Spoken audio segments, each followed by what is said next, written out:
Nabi Muhammad SAW memotivasi sholat berjamaah, pahalanya sekian banyak, terus dimotivasi ke masjid. Tidak ada satu sahabat pun. Dalam riwayat ini dikatakan, tidak ada yang takhalluf, tidak ada yang meninggalkan sholat itu, tidak ada yang telat dalam masalah sholat. Tapi ini yang dimasukkan adalah meninggalkan, kecuali yang di dalam hatinya ada kemunafikan. Sampai kata mereka, salah seorang di antara kami karena taunya tentang janji Allah di masjid berjamaah, sampai seseorang di antara kami disokong oleh temannya, ditopang, karena nggak bisa jalan, maka dua orang teman menopangnya untuk hadir di shaf sholat berjamaah. Coba kira-kira seperti apa itu? Ya. Apa yang memotivasi mereka? Tidak ada kecuali satu, masalahnya yakin benar dengan janji Allah nih. Gak ada yang ragu. Ada fakir miskin, kita lihat nanti subhanallah, dari Abu Bakar, Umar, Uthman, Ali yang sudah kita bahas, nanti Talha. Kita akan nyusun insyaAllah bulan depan, ada Zubair bin Awam, ada Abdurrahman bin Auf, ada Sa'ad bin Abi Waqqas. Banyak sahabat-sahabat Nabi, terutama 10 awal dia masuk surga. Kehidupan mereka teman-teman sekalian penuh dengan keyakinan seperti ini. Tidak pernah mereka itu kalau yang punya kemampuan berinfak 1 dirham, 2 dirham. Berinfaknya ini sesuatu yang kayaknya nggak mungkin kita lakukan, sulit gitu, kecuali yang Allah berikan hidayah. 15 miliar kalau ini sekarang, 20 miliar, dan harta-harta ini yang mereka infakkan, apa yang ada di rumah mereka pada saat itu ya. Bukan berarti harta ini yang diinfakkan berarti ada harta yang lain. Pada saat mereka menemukan keuntungan, ada uang, mereka gelisah. Kalau sudah mengeluarkan kebutuhan dasar rumahnya, masih ada yang tersimpan. Coba bandingkan dengan kita yang sibuk terus menabung. Ini berapa lagi nih? Dari 1 juta, kapan jadi 10 juta? 10 juta kapan jadi 100 juta? 100 juta kapan jadi 1 miliar? Tidak ada infak yang dikeluarkan, tidak ada sedekahnya. Bahkan pelit terhadap dirinya sendiri. Apalagi kalau mau membantu saudara-saudaranya yang lain. Apa yang mendorong mereka? Karena sangat yakin dengan janji Allah subhanahu wa ta'ala. Mereka luar biasa gitu. Masalah sholat, masalah jihad, tidak pernah Nabi SAW mengatakan jihad itu ada sahabat yang nunggu di rumahnya, kecuali munafik. Mereka sudah langsung, bahkan ada di antara mereka yang dengar kalimat jihad dari kebun ke rumahnya, langsung ya cuman pulang ke rumahnya, nggak mandi, nggak apa gitu, langsung memakai baju pedang perangnya, membawa pedang dan perisainya, langsung hadir di depan masjid Nabi SAW.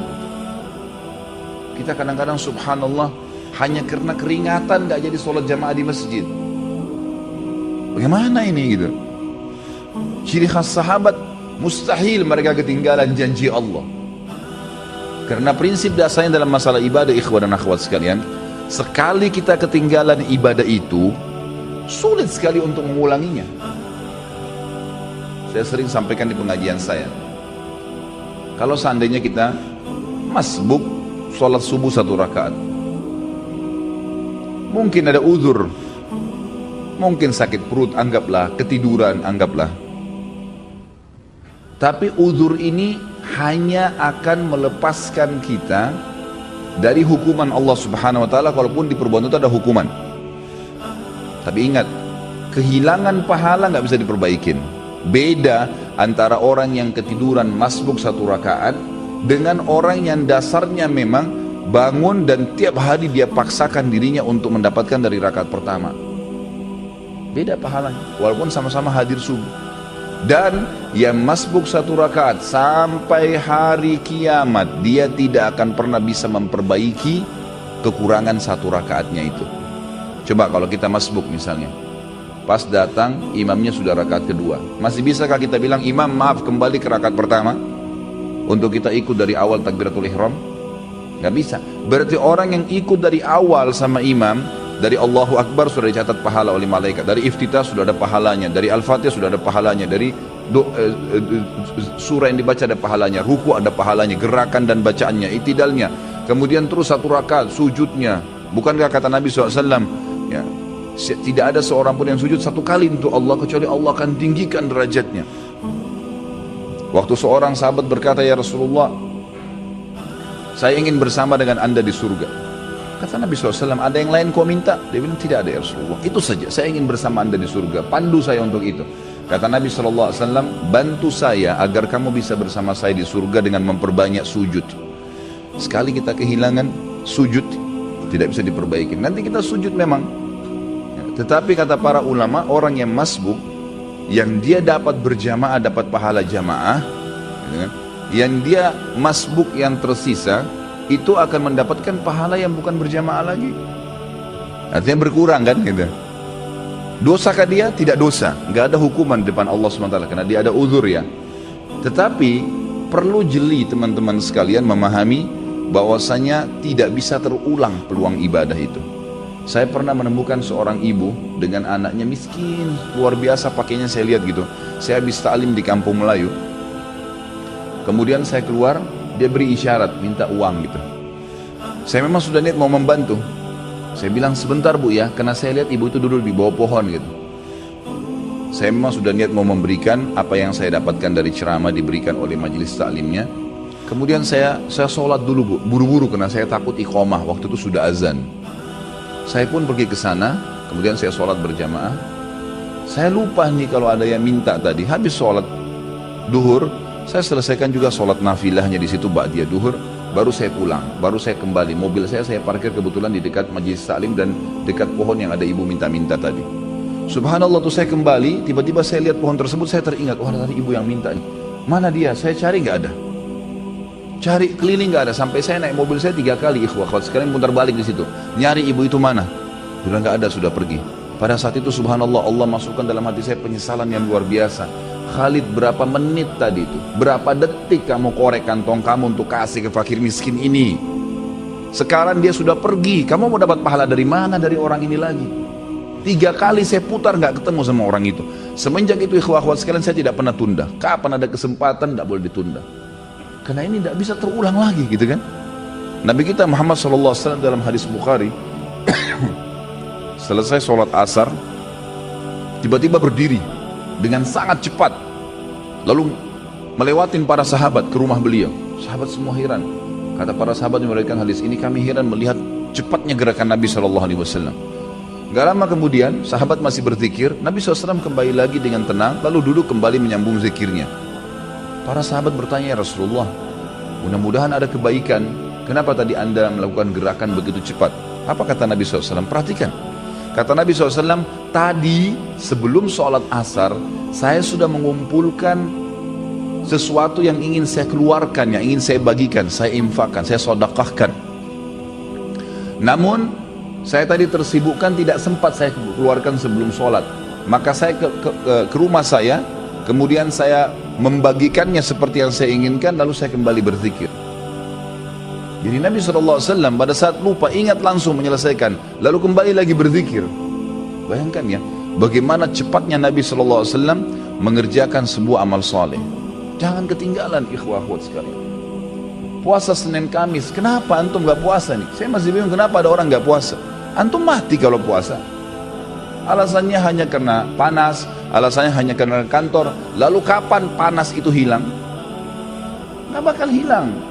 Tapi sekali Senin antum gak puasa, maka di buku amal antum nanti sampai hari kiamat kosong dari puasa Senin tuh, rugi sendiri. Ini butuh sebuah keyakinan, ada janji Allah di situ. Dan maghrib gak kemana-mana, akan datang maghrib itu, akan datang maghrib. Kita akan buka puasa, Allah bukan menzalimi hambanya. Syaitan akan terus membisikkan dari pertama kita mau sahur, atau bahkan mungkin tidak sahur, kamu tidak sahur nanti lemas.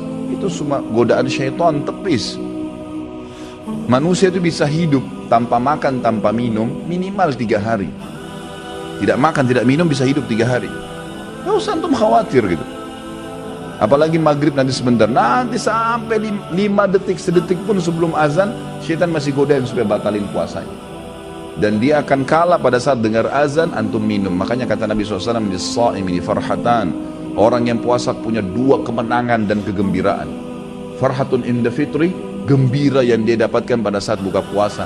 Di sini makna hadisnya bisa berarti kegembiraan pada saat dia minum karena hausnya hilang. Bisa kegembiraan karena dia berhasil mengalahkan syaitan. Dia akan dapat pahalanya. Wa farhatun inda liqa'i rabbi, dan kegembiraan pada saat dia bertemu dengan Tuhan. Lagi lampu merah, lagi ada waktu lowong. Seperti antum sibuk membaca SMS, WhatsApp, BBM. Coba lowongkan di antara waktu-waktu antum sehari berapa kali buka HP, baca Al-Quran. Baca Al-Quran. 5 ayat, 10 ayat.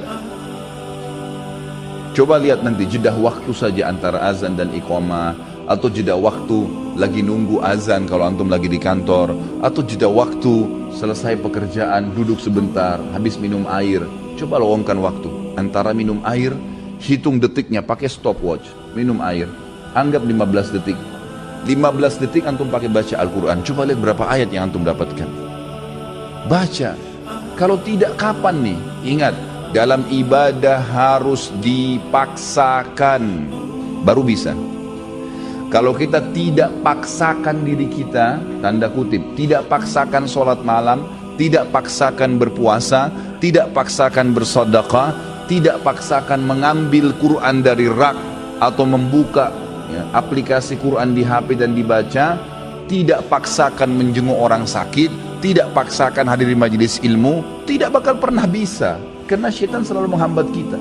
Allah mengingatkan dalam Al-Quran masalah itu. A'udzu billahi minasyaitonir rajim, walladzina jahadu fina lanahdiyannahum subulana. Orang-orang yang jahadu fina artinya berusaha memaksakan diri menuju ke perintah-perintah kami, jalan-jalan kami, meninggalkan larangan-larangan kami, maka kami akan pandu dia menuju ke jalan-jalan kami. Lanahdiyannahum subulana, kami mudahkan mereka untuk mengamalkannya. Jadi ini butuh sekali pemahaman, ini ciri khasnya sahabat, sangat yakin dengan janjinya Allah.